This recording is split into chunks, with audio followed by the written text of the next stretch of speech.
তো এইগুলো আমরা তবুও আমি করি, বাড়িতে এনে বলা আছে আমাদের এই জিনিসগুলো খুবই ভালো। আমরা সর্বমূলে তোমরা কি করো ওটা বাদ দিয়ে এইটা একটা গেল। আরেকটা যে বললে শরীর দুর্বল, কেউ ঘুরে ওঠো না, চলো তোমরা পারবে আমাদের সাথে, আমি একদম এটা শিওর। মাসে একদিন খাও, বাদাম ভাজা খাও, যেমন আমি তো সকালে ঠিক আছে একটা ডিম। আর কোনো যে সবজিগুলো থেকে স্যার বললেন, আমি যখন স্যার বললেন যে আলু জিনিস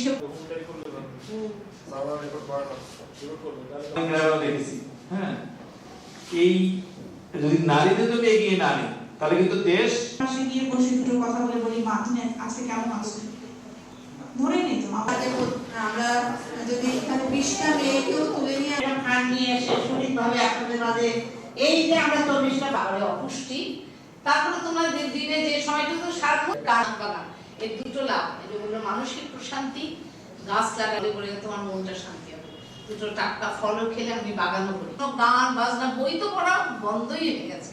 আমরা কত বই পেশে না বলে আপা ঘুম আসছে, আমি পেপার নিয়ে বই নিয়ে শোন, এমনি ঘুম আসবে 6 ঘন্টা 5 ঘন্টাও ধরলেন যে না ঘুম হয় সাউন্ড স্লিপ। নাস্তা করো, নাস্তা খেয়ে আসো না। আমি অনেক জোর করে এবং নাস্তা এখন তো জোর করো না, নিজে যা থাকবে মুড়ি কলা চিড়ে ভালো জিনিস, কিন্তু শক্তিশালী যা পারবে। পরে যদি মনে বাজে খাবারও খাও বাইরে, তোমার স্টমাকটা